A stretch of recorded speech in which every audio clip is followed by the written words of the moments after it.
All, welcome back to my channel ಕಪರ್ತಿನಿ special. ನಾನು ಲಕ್ಷ್ಮಿ. ಎಲ್ಲರಿಗೂ ನಮಸ್ಕಾರ. ಐ ಹೋಪ್ ಎಲ್ಲರೂ ಚೆನ್ನಾಗಿದ್ದೀರಾ ಅಂತ ಭಾವಿಸ್ತಾ ಇದ್ದೀನಿ. ಇವತ್ತಿನ ಬ್ಲಾಗ್ ಬಂದುಬಿಟ್ಟು ಮಧ್ಯಾಹ್ನ 11 ಗಂಟೆ ಮೇಲೆ ಸ್ಟಾರ್ಟ್ ಮಾಡ್ತಾ ಇದ್ದೀನಿ. ಆ್ಯಕ್ಚುಲಿ ಇವತ್ತು ಸ್ಪೆಷಲ್ ಏನಪ್ಪ ಅಂದರೆ, ನಾವೆಲ್ಲರೂ ಚಿಕ್ಕ ಮಕ್ಕಳಿರುವಾಗ ತಿಂದಿರ್ತೀವಿ ಕಂಪಲ್ಸಲ ಅಂತ ರೆಸಿಪಿ ತೋರಿಸ್ತಾ ಇದ್ದೀನಿ. ಯಾಕೆಂದರೆ ಈ ರೆಸಿಪಿ ಸುಮಾರು ಜನಕ್ಕೆ ಗೊತ್ತಿಲ್ಲ, ಇನ್ನು ಕೆಲವರಿಗೆಲ್ಲ ಗೊತ್ತು. ಅದ್ರ ಹೆಸರು ಬಂದ್ಬಿಟ್ಟು ಉದಕ. ನಾನು ಚಿಕ್ಕವಳಿರುವಾಗ ನಮ್ಮ ಅಜ್ಜಿ ಹಸಿ ಅವರೆಕಾಳಲ್ಲಿ ಉದಕ ಮಾಡೋರು, ತುಂಬ ಇಷ್ಟ ಆಗೋದು. ಹಸಿ ಅವರೆಕಾಳಲ್ಲಿ ತುಂಬ ರೆಸಿಪೀಸ್ ಮಾಡೋರು ನಮ್ಮ ಅಜ್ಜಿ. ಅಲಸಂದಿ ಕಾಳು ಆಗ್ಬೋದು, ಮತ್ತು ತೊಗರಿ ಕಾಳು, ಅವರೆಕಾಳು, ಈ ಥರ ಕಾಳಲ್ಲೆಲ್ಲ ತುಂಬ ರೆಸಿಪೀಸ್ ಮಾಡೋರು. ಆದರೆ ನಾನು ಹೆಸರು ಕಾಳಲ್ಲಿ ಉದಕ ಮಾಡೋದು ಹೇಗೆ ಅಂತ ತೋರಿಸ್ತೀನಿ. ಹಂಗೆ ಇವತ್ತು ಸ್ವಲ್ಪ ಆಚೆ ಹೋಗೋದಿತ್ತು, ಏಕೆಂದರೆ ಮಕ್ಕಳಿಗೆ ಸ್ವಲ್ಪ PTM ಇತ್ತು, ಅಂದರೆ ಪೇರೆಂಟ್ಸ್ ಮೀಟಿಂಗ್ ಇತ್ತು. ಸೊ ಹಾಗಾಗಿ ಸ್ಕೂಲ್ ಹತ್ರ ಹೋಗೋದಿತ್ತು. ಹಾಗಾಗಿ ರೆಸಿಪಿ ಮುಂಚೆ ಮಾಡಿಬಿಟ್ಟು ಮತ್ತು ನಾನಿವಾಗ ರೆಡಿಯಾಗಿ ಸ್ಕೂಲ್ ಹತ್ರ ಹೋಗೋಣ ಅಂತ ಹೇಳಿ ರೆಸಿಪಿ ಮಾಡಿದ್ದೀನಿ. ಅದು ಯಾವ ಥರ ಬಂದಿದೆ ಅಂತ ನಿಮ್ಮೆಲ್ಲರ ಜೊತೆ ಕೂಡ ಶೇರ್ ಮಾಡ್ಕೊತಾ ಇದ್ದೀನಿ. ಹಾಗೆ ತಪ್ಪದೆ ವಿಡಿಯೋನ ನೋಡಿ ಲೈಕ್ ಮಾಡಿ, ಸಬ್ಸ್ಕ್ರೈಬ್ ಮಾಡೋದನ್ನು ಮರಿಬೇಡಿ. ಹಾಗೆ ಪ್ಲೀಸ್ ಒಂದು ಲೈಕ್ ಮಾಡಿ, ಶೇರ್ ಮಾಡಿ, ಕಾಮೆಂಟ್ ಮಾಡಿ. Thank you. ಬನ್ನಿ, ನಾನು ತಡ ಮಾಡ್ದಂಗೆ ವಿಡಿಯೋ ಒಳಗಡೆ ಹೊರಟೋಗೋಣ. ಆ್ಯಕ್ಚುಲಿ ನನ್ನ ಹಸ್ಬೆಂಡು ಕೇಪ್ ಟೌನ್ ಹೋಗಿದ್ರು ಅಂತ ಹೇಳಿದ್ನಲ್ಲ, ಅಲ್ಲಿಂದ ನನಗೆ ಒಂದು ಸಿಲ್ವರ್ ರಿಂಗ್ ತೊಗೊಬಂದಿದ್ದಾರೆ. ನೋಡಿ, ಈ ಥರ ಇದೆ. ಇದು ನನಗಂತೂ ತುಂಬಾ ಇಷ್ಟ ಆಯಿತು. ನೋಡಿ ಎಷ್ಟು ಚೆನ್ನಾಗಿದೆ ಅಂತ ಡಿಸೈನು. ಈ ಎಲ್ ಬಂದಿದೆ, ಎಲ್ ಅಂದರೆ ಲಕ್ಷ್ಮಿ ಅಂತ. ಸೊ ಇಲ್ಲಿ ಒಂದು ಚಿಕ್ಕ ಹಾರ್ಟ್ ಸಿಂಬಲ್ ಬಂದಿದೆ. ನನಗೆ ಇದಂತೂ ಪರ್ಸನಲಿ ತುಂಬಾ ಇಷ್ಟ ಆಯಿತು. ಬಟ್ ನನಗೆ ಈ ಫಿಂಗರ್ಗೆ ಆಗ್ತಾಯಿಲ್ಲ. ಆಗತ್ತೆ, ಇಷ್ಟು ಫಿಟ್ಟಾಗಿ ಇಷ್ಟು ನೀಟಾಗಿ ಕೂತ್ಕೊಳ್ಳಲ್ಲ. ಹಂಗಾಗಿ ನಾನು ಈ ಫಿಂಗರ್ಗೆ ಹಾಕ್ಕೊಳ್ತಾ ಇದ್ದೀನಿ. ನೋಡಿ, ಈ ಥರನೂ ಹಾಕ್ಕೋಬೋದು, ಅಥವಾ ಈ ಥರ ಕೂಡ ಹಾಕ್ಕೋಬೋದು. ನೋಡಿ ಎಷ್ಟು ಚೆನ್ನಾಗಿ ಕಾಣಿಸ್ತಾ ಇದೆ ಅಂತ. ನೋಡಿ, ತುಂಬಾ ಚೆನ್ನಾಗಿ ಕಾಣಿಸ್ತಾ ಇದೆ. ಹಾಗೆ ಇನ್ನೂ ಒಂದು ತಂದಿದ್ದಾರೆ, ಅದನ್ನು ನಾನು ಇಲ್ಲಿ ಇಕ್ಕಿದ್ದೀನಿ.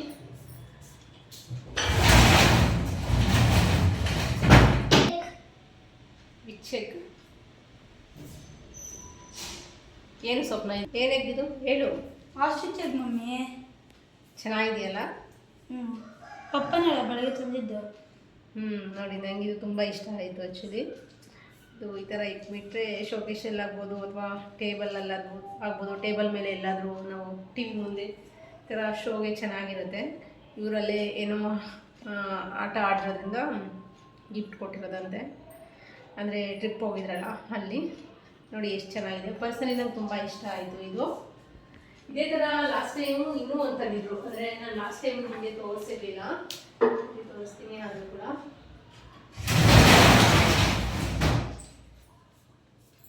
ಹೋದಾಗ ತಂದಿದ್ರು, ಸಿಂಗಾಪುರ್ ಹೋದಾಗ ಅಲ್ಲಿಂದ ತೊಗೊಬಂದಿದ್ರು. ಇದ್ರ ಮೇಲೆ ಸಿಂಹ ಇದೆ. ಸಿಂಗಾಪುರ್ದು ಸಿಂಹ ಫೇಮಸ್ ಅಲ್ವಾ, ಅಲ್ಲಿಂದಿದ್ರು. ಇದು ಕೂಡ ಅದೇ ಥರನೇ ಗಿಫ್ಟ್ ಕೊಟ್ಟಿರೋದು ಅಲ್ಲಿನವರು. ತುಂಬಾ ಚೆನ್ನಾಗಿದೆ. ಬಟ್ ನಾನು ಈ ಥರ ತಂದಿರೋ ಎಲ್ಲ ಕ್ಯಾರಿ ಮಾಡ್ತಾ ಇರ್ತೀನಿ, ಮಿಸ್ ಮಾಡೋಕ್ಕೆ ಹೋಗಲ್ಲ. ಇನ್ನು ಬ್ಯಾಂಡ್ ಆಗ್ದೆಲ್ಲ ಇತ್ತು, ಬಟ್ ಹಾವು ಮಿಸ್ ಆಗಿಬಿಟ್ಟಿದ್ರು. ಯಾಕೆಂದರೆ ಎಲ್ಲ ಜಾಸ್ತಿ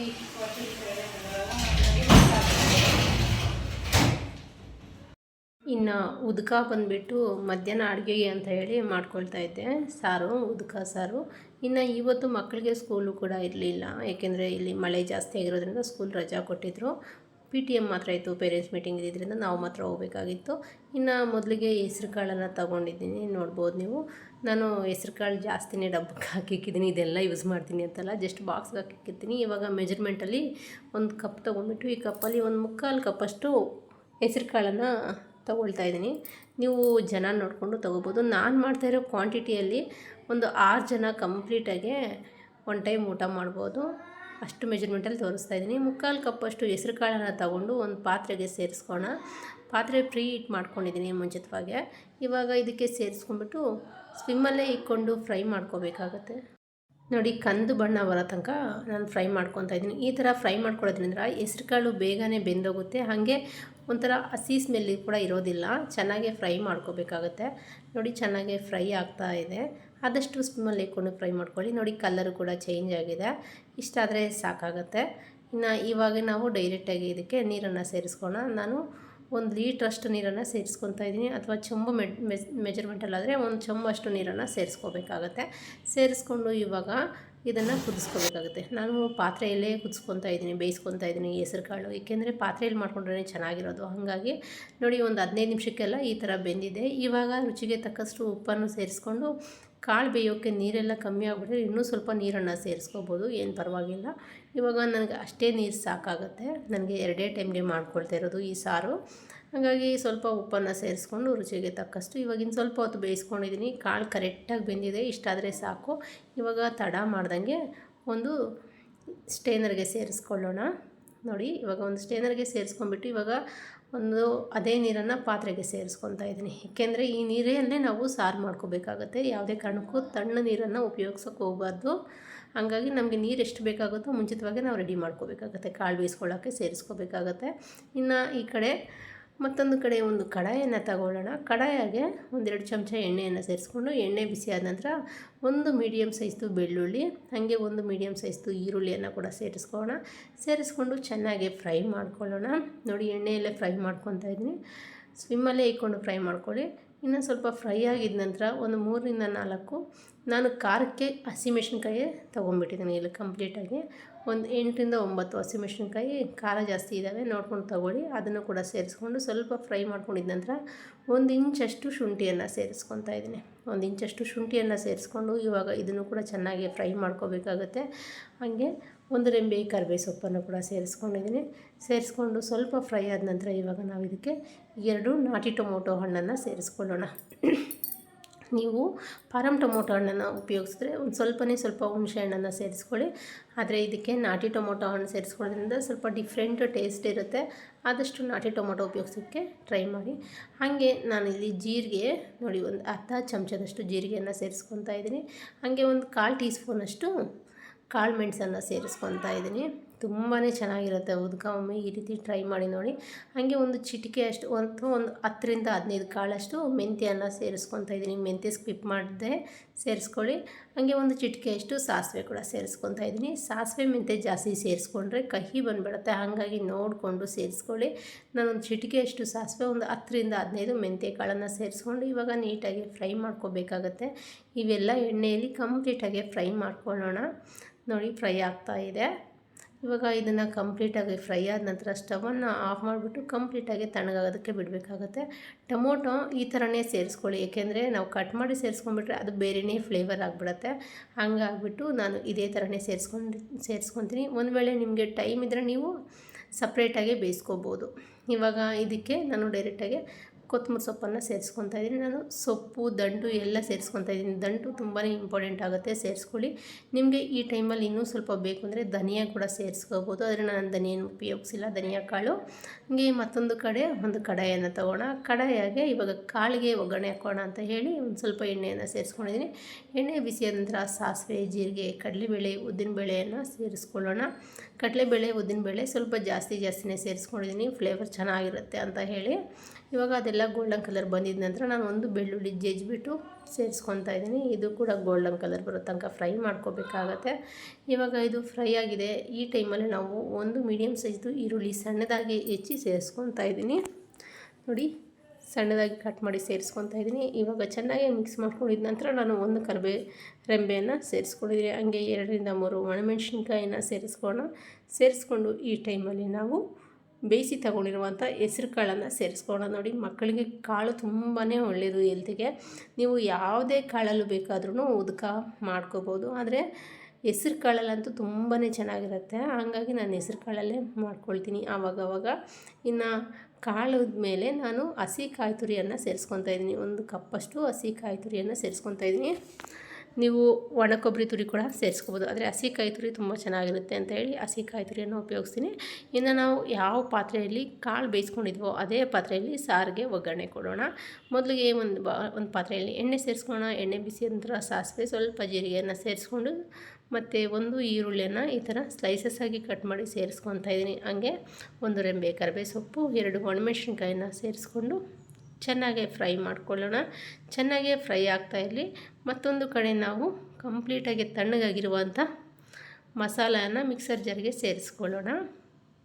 ನೋಡಿ ನಾವೆಲ್ಲ ಏನೇನು ಫ್ರೈ ಮಾಡ್ಕೊಂಡಿದ್ವಿ ಎಣ್ಣೆಯಲ್ಲಿ ಎಲ್ಲವನ್ನು ಕೂಡ ಸೇರಿಸ್ಕೊಂಡು ಇವಾಗ ಟೊಮೊಟೊ ಕಂಪ್ಲೀಟಾಗಿ ಈ ಥರ ಕಟ್ ಮಾಡಿಬಿಟ್ಟು ಸೇರಿಸ್ಕೊಂಡು, ಯಾಕೆಂದರೆ ಬೇಗ ನುಣ್ಣಗಾಗೋದಿಲ್ಲ. ಹಾಗಾಗಿ ಈ ಥರ ಕಟ್ ಮಾಡಿ ಒಳಗಡೆ ನೀಟಾಗಿದೆಯಾ ಅಂತ ನೋಡಿಕೊಂಡು ಸೇರಿಸ್ಕೊಳ್ಳಿ. ಮುಂಚಿತವಾಗಿ ಟೊಮೊಟೊ ನೀಟಾಗಿರೋದನ್ನ ಸೇರಿಸ್ಕೊಳ್ಳಿ. ಕೆಲವೆಲ್ಲ ಮೇಲೆಗಡೆ ಚೆನ್ನಾಗಿರುತ್ತೆ, ಒಳಗೆಲ್ಲ ಒಂಥರ ಹುಳ ಆಗ್ಬಿಟ್ಟಿರುತ್ತೆ. ಆ ಥರದನ್ನ ಸೇರಿಸ್ಕೊಳ್ಳೋಕೆ ಹೋಗಬೇಡಿ. ಸ್ವಲ್ಪ ಗಟ್ಟಿ ಇರೋದನ್ನೇ ಸೇರಿಸ್ಕೊಳ್ಳಿ. ಫ್ರೈ ಆದ ನಂತರ ಮತ್ತೆ ಏನು ಮಾಡೋಕ್ಕಾಗಲ್ಲ. ಹಾಗಾಗಿ ಇವಾಗ ಅದೇ ಮಿಕ್ಸರ್ ಜಾರ್ಗೆ 1 ಕಪ್ಪಷ್ಟು ಹಸಿಕಾಯಿ ತುರಿಯನ್ನು ಸೇರಿಸ್ಕೊಂಡಿದ್ದೀನಿ. ಇದನ್ನ ಕಂಪ್ಲೀಟಾಗಿ ರುಬ್ಕೊಳ್ಳೋ ಅಷ್ಟರಲ್ಲಿ ಚೆನ್ನಾಗಿ ಫ್ರೈ ಆಗಿರುವಂಥ ಒಗ್ಗರಣೆಗೆ ರುಬ್ಬಿ ತೊಗೊಂಡಿರುವಂಥ ಮಸಾಲೆಯನ್ನು ಸೇರಿಸ್ಕೊಂಡು ಕಂಪ್ಲೀಟಾಗಿ ಮಿಕ್ಸ್ ಮಾಡ್ಕೊಳ್ಳೋಣ.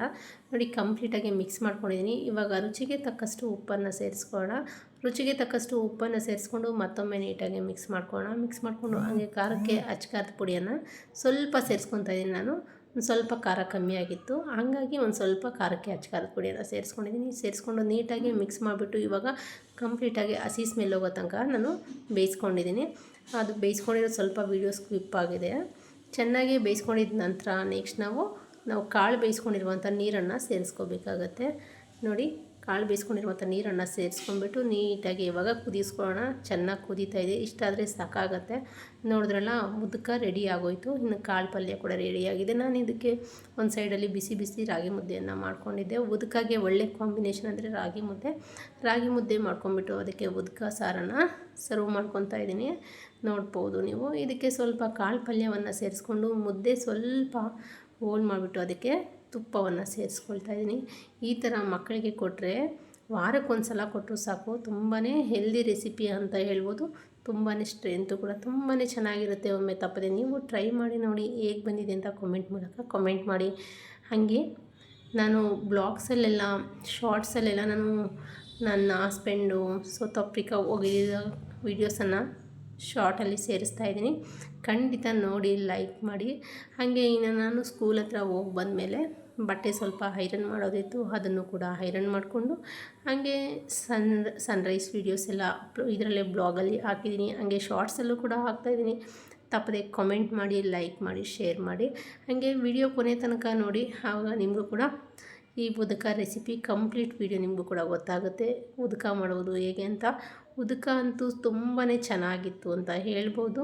ಒಳ್ಳೆಯ ರೆಸಿಪಿ, ಆದರೆ ನಮಗೆ ಹೆಲ್ತ್ಗಂತೂ ತುಂಬಾ ಒಳ್ಳೆಯದು. ಪರ್ಸ್ನಲಿ ನಾನು ಒಂದು ವಾರಕ್ಕೊಂದು ಸಲ ಮಾಡ್ತೀನಿ. ನಾನು ಕೆಲವೊಂದು ಕೆಟ್ಟೊಂದು ವೀಡಿಯೋಸನ್ನು ನಿಮ್ಮೆಲ್ಲರ ಜೊತೆ ಶೇರ್ ಮಾಡ್ಕೊಂಡಿದ್ದೀನಿ. Thank you.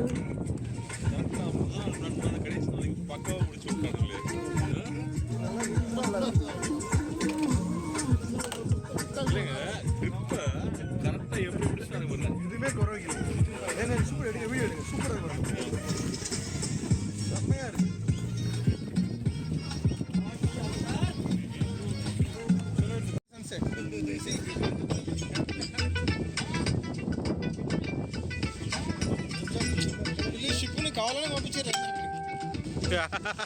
కదా.